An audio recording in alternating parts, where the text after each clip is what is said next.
Olá, tudo bem? Eu sou Kistila Vasconcelos e hoje eu estou aqui com uma entrevistada super especial para falar um pouquinho com a gente sobre a medida provisória 1006, sobre endividamento, sobre previdência e muito mais.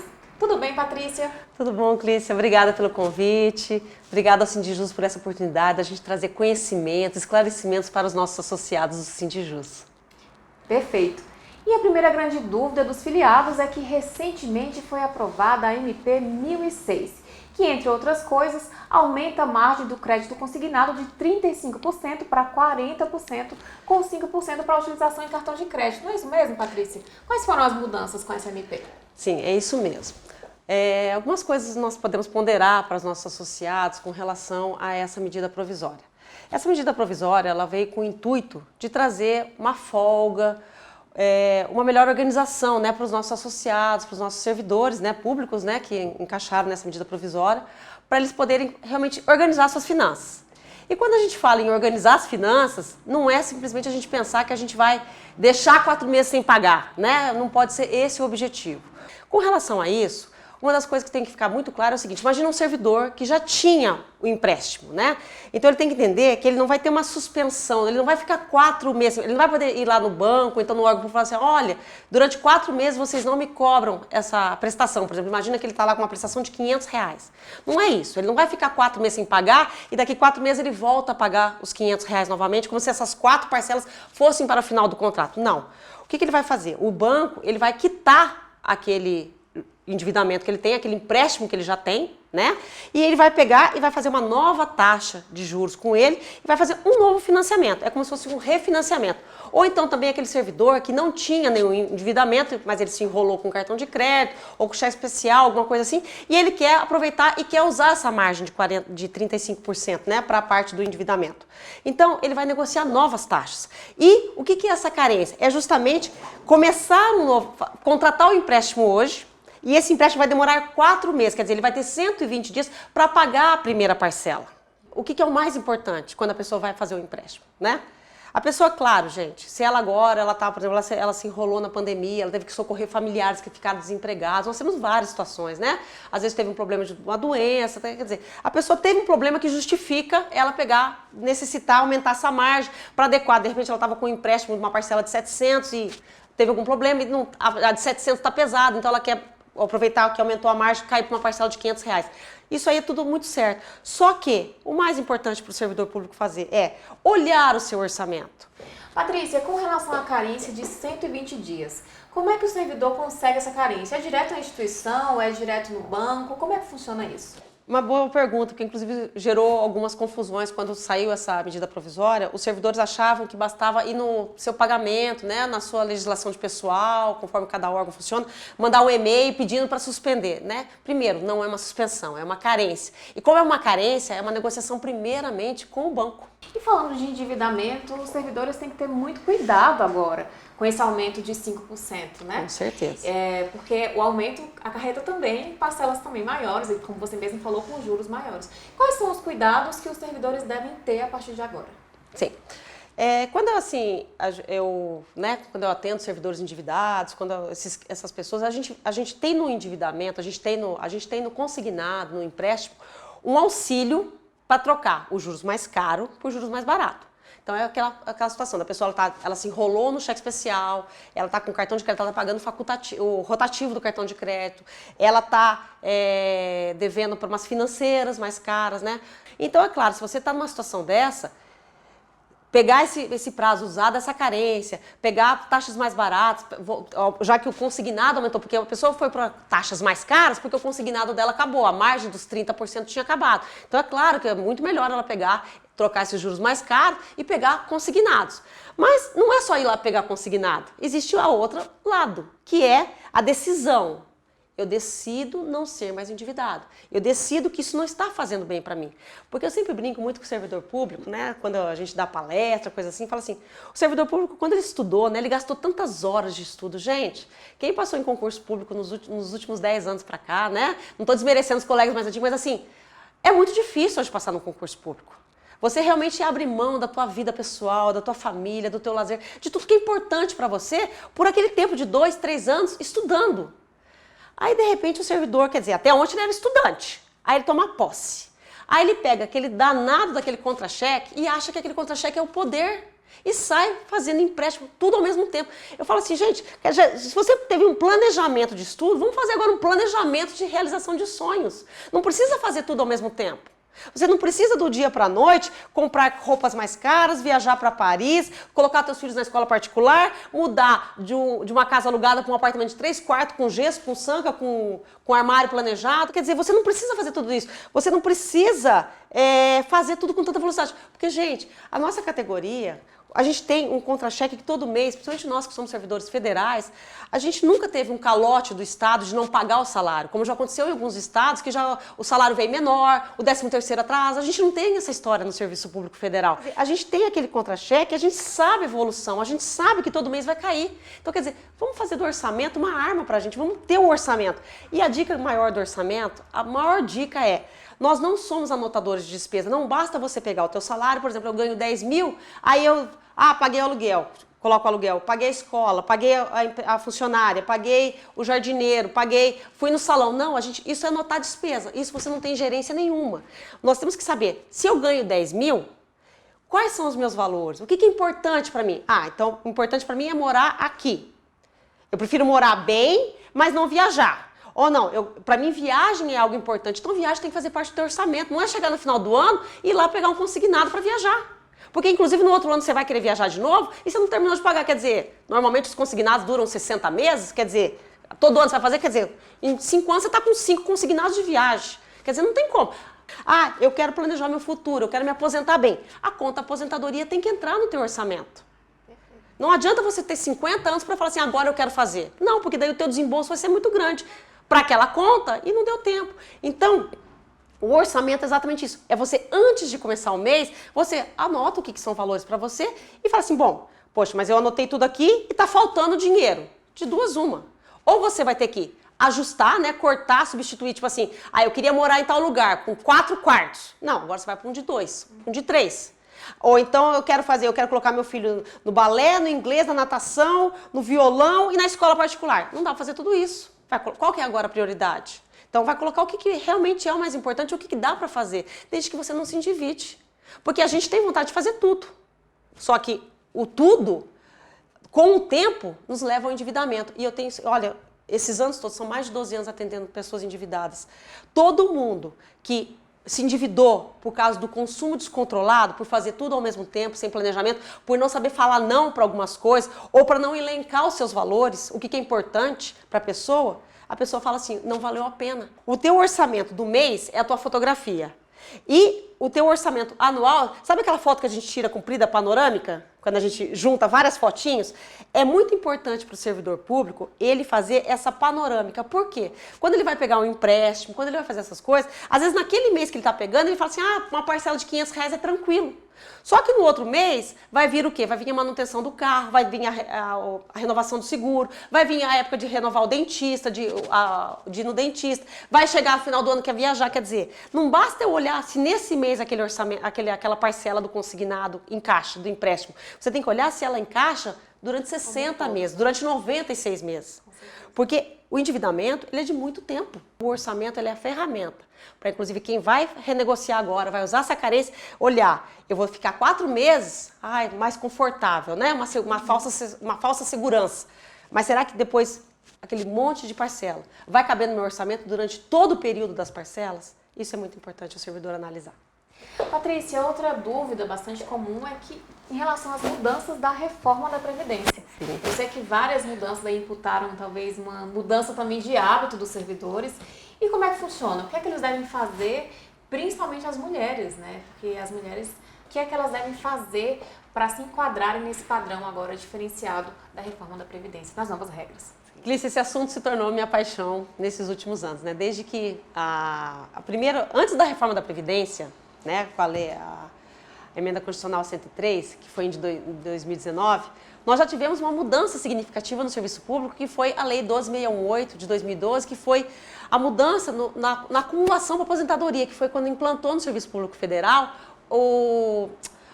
a aposentadoria limitada ao teto. Então, quer dizer, nós já temos um grande número de servidores públicos que hoje já ingressam no serviço público, que não podem contribuir sobre todo o seu vencimento, né? Eles são limitados ao teto. Então, desde 2012, quando a gente teve a mudança na contribuição para aposentadoria limitada ao teto, já teve que startar no servidor público a consciência daqueles novos colegas que entraram, para que, se caso fossem limitados ao teto, né, para quem era o primeiro emprego era o serviço público, ele era automaticamente colocado no limitado ao teto, ele já teria que se falar assim, olha, o governo vai cuidar disso aqui, e você tem a faculdade, você quer ou não se inscrever na FUNPRESP-JUDE, né? Quer dizer, a FUNPRESP-JUDE não é obrigatório. Então, o servidor público, se ele quiser contribuir para a FUNPRESP-JUDE daquela parte que excede o teto, aquela parte que está acima do teto, ele contribui e o governo contribui junto lá.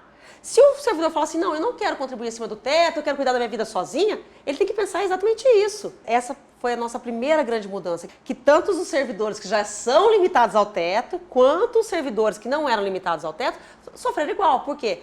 Porque uma coisa é a acumulação para aposentadoria, é contribuir para a aposentadoria na FUNPRESP-JUDE ou para o regime próprio. A outra coisa são as regras para poder sair do serviço público. E com essas mudanças, as mudanças foram tantas que o servidor público ele precisa se atentar que hoje realmente o planejamento previdenciário tem que fazer parte da vida do servidor público. E não adianta o servidor público chegar lá no órgão legislador e mandar falar assim, quando que eu vou me aposentar? Porque o legislador, né, lá quando eles vão fazer uma simulação para o servidor público, ele vai mostrar qual que é a regra primeiro que ele se aposenta. Mas nem sempre a primeira regra de aposentadoria dele é a que de repente ele quer, que é a mais rica. Eu sempre brinco, né? O servidor público hoje eu pergunto, você quer se aposentar mais rico ou mais rápido? Quando eu brinco mais rico, é o salário melhor. Por quê? Porque hoje mudou totalmente. Hoje vai depender do tempo de contribuição que você fizer, porque existe um tempo mínimo. E como você falou da mulher, por exemplo, a mulher antes, quando ela contribuía 30 anos de contribuição e ela tinha idade mínima de 55 anos, o salário dela de aposentadoria equivalia ao homem que contribuía 35 anos e 60 anos de idade. Quer dizer, mesmo ela contribuindo menos anos, ela saía com salário na média proporcional ao homem que contribuía mais anos e com mais idade. Hoje, a reforma da Previdência, a tabela de pontos da mulher é menor, a idade mínima da mulher é menor, só que tudo bem, ela tem ainda o benefício de sair com menos tempo de contribuição e com menos idade, só que ela sai mais pobre, não equivale. Por quê? Porque a regra da média é igual para todo mundo. Porque a regra da média, quando a pessoa contribui, ela cumpriu os requisitos, ela tem a idade mínima e tem o tempo de contribuição mínimo e somou, deu os pontos, ou então ela pegou a regra do pedágio 100%, deu tudo certo. O que acontece? Quando ela for fazer a regra, por exemplo, dos pontos, o cálculo da média, o que é? Vai somar todo o tempo de contribuição dela, se ela tem 33, 35 ou 38 anos de contribuição, faz essa média, mas depois esse tempo de contribuição vai impactar. Por quê? Vai ser 20 anos daquela média, vai ser igual a 60% daquele valor. E cada ano que você dê os 20 anos, vai valer 2%. Então, se a mulher tem 35 anos de contribuição, 20 anos, 60%. Quer dizer, ela tem mais 15. 15 vezes 2 daria mais 30%. Então, ela já tem 60% com mais 30%, 90%. Mas é 90% da média. Se ela sair com 38 anos, já vai ser a mesma média, só que daí vai ser 60% dos 20 anos, só que ela tem 18 anos acima dos 20. Quer dizer, 18 vezes 2 dá mais 36%. Quer dizer, ela vai sair com 96% da média. Então, você entende? A mulher, ela sai mais cedo, só que ela sai com 88% da média, 90% da média, 94%. Quer dizer, não é o mesmo valor, não é uma média aritmética mais. Então, isso é muito importante. Então, por que eu sempre brinco, que eu gosto que o servidor hoje, ele entenda a sua regra da aposentadoria, ele saiba hoje qual que é. Porque ele pode, como eu vou me planejar para o meu futuro, pode ser que lá no meu futuro, gente, meu futuro daqui 15 anos, daqui 20 anos. Então, pode ser que daqui 15, 20 anos os meus planos sejam diferentes do meu hoje. Então, se eu sei hoje a minha regra de aposentadoria, eu sei qual é a média que eu posso sair? Mais pobre, né? Mais rápido, mais pobre, né? Com salário menor. Ou então mais rica, com salário mais cheio, com salário melhor. Mas eu vou me preparar hoje, porque quando chegar na primeira regra que eu tenho direito a me aposentar, eu falo assim, será que eu quero continuar? Mas se eu não quiser continuar, se eu tiver outros sonhos, eu me poupei, eu me planejei, eu tenho poupança para isso. Agora você pega um servidor público endividado, ele não vai ter opção. Ele, às vezes, de repente, ele vai ter a primeira regra, a segunda regra, a terceira regra, ele vai continuar, que é o que acontece hoje. O servidor público está lá, preso a um abono permanente, o servidor público está lá, preso a uma função que ele não pode abrir mão, preso a uma margem de consignado que ele não pode baixar. Você entende? Então, é isso que a gente quer fazer. A gente quer mostrar esse planejamento previdenciário como uma ferramenta para ele se preparar. E não é só a aposentadoria, porque a aposentadoria é o sonho de todo mundo. É trabalhar e se aposentar bem, tá certo? Só que nós temos outras coisas. Nós temos vários servidores públicos que têm tempo de INSS. E que no passado, quando a gente não tinha a regra da reforma da Previdência, o que acontecia com todo servidor público? Ele tomava posse, ele pegava aquela pastinha do INSS, né, pedia a declaração lá, né, a declaração do INSS e averbava nos seus assentos funcionais o tempo de INSS. Era automático. Por quê? Porque geralmente aquele tempo de INSS seria justamente, lembra que eu falei da regra dos 80%, que era a regra antiga? Já também seria aquele período que seria excluído do cálculo. Então, aquele tempo de INSS ele era muito bom, porque ele era aquele tempo que iria contar o tempo de serviço, né, o tempo de contribuição, mas não ia impactar no valor. Mas agora, o INSS ele impacta no valor, porque não vai ser descartado nada, vai ser a média de 100%. E quando eu vou olhar o meu INSS, que antes eu não me preocupava, poxa, mas o meu INSS, eu tenho, tipo, 10 anos de contribuição sobre 2 salários mínimos, ou 3 salários mínimos, né? Fala assim, nossa, mas isso aí vai impactar muito. Então, de repente, às vezes é preferível a pessoa fazer as contas. Poxa, mas e se eu excluir esse INSS? Quanto tempo a mais eu vou ter que trabalhar? Né? Quanto tempo mais eu vou ter que fazer? Bom, mas se eu... Não, eu não quero. Eu quero incluir o INSS porque eu quero sair mais rápido. Poxa, mas eu já sei que o INSS vai impactar. Eu ganho hoje um salário de 15 mil, mas na hora que eu colocar o INSS, minha aposentadoria vai ser de 6. Então, já que eu quero usar o INSS porque eu quero sair mais rápido do serviço público, o que eu vou fazer? Eu vou me preparar, eu vou ter que capitalizar, vou ter que construir renda passiva para sair mais rápido do serviço público usando aquele INSS ruim, mas poder me aposentar mais cedo. Tá certo? Então você tem que fazer esse planejamento hoje para saber, eu vou usar o INSS? Não vou usar o INSS? O que impacta se eu tirar ele da minha conta? E o outro detalhe, todos nós, antes de nos aposentarmos, que é o nosso grande dia, a gente pode o quê? Morrer ou ficar inválido. E isso, o servidor público, eu peço, o servidor público se atente para essa regra. Por quê? O cálculo da pensão por morte mudou radicalmente. Você pega um servidor hoje que ganha 10 mil e se ele falecer, a pensão por morte dele fica em 3 mil reais. As pessoas estão ficando chocadas. Então você imagina um servidor que está endividado. Como é que a sua família vai ficar? Por quê? Porque a pensão por morte, o cálculo mudou totalmente. Pega, por exemplo, imagina uma pessoa que tem 24 anos de serviço público, tá? Então vai pegar aqueles 24 anos de serviço público, inclusive aquele INSS que está nos assentos funcionais dela, se ela não desaverbar, que está lá, vai se atualizar toda essa contribuição e essa contribuição vai ser uma média. Só que a média de 24 anos de contribuição é como se fosse aposentar, a pessoa está morta, mas é como se a gente fosse fazer o cálculo da incapacidade dela primeiro. Então pega esses 24 anos de contribuição, faz a média, aí volta para aquela regra. 20 anos é igual a 60%, cada ano que excede os 20 anos é igual a 2%. Ela tem mais 4 acima dos 20. Então, quer dizer, ela tem 4 anos vezes 2, mais 8%. Então, vai ser 68% daquela média. Esse é o cálculo da incapacidade, não é o cálculo da pensão por morte ainda. Depois, então, quer dizer, um salário de 10, deu a média de 10. Quando aplicou os 68%, caiu para 6.800 o salário. Só que daí ainda vem a cota família, que é de 50% mais 10 por dependente. Tá certo? Então, quando você pega ainda, então, o servidor tem lá o seu cônjuge e um filho. Ou seja, ele tem os 50% da cota e tem um cônjuge 10%, um filho mais 10%, 70%. Aí vai ser 70% em cima dos 6.800.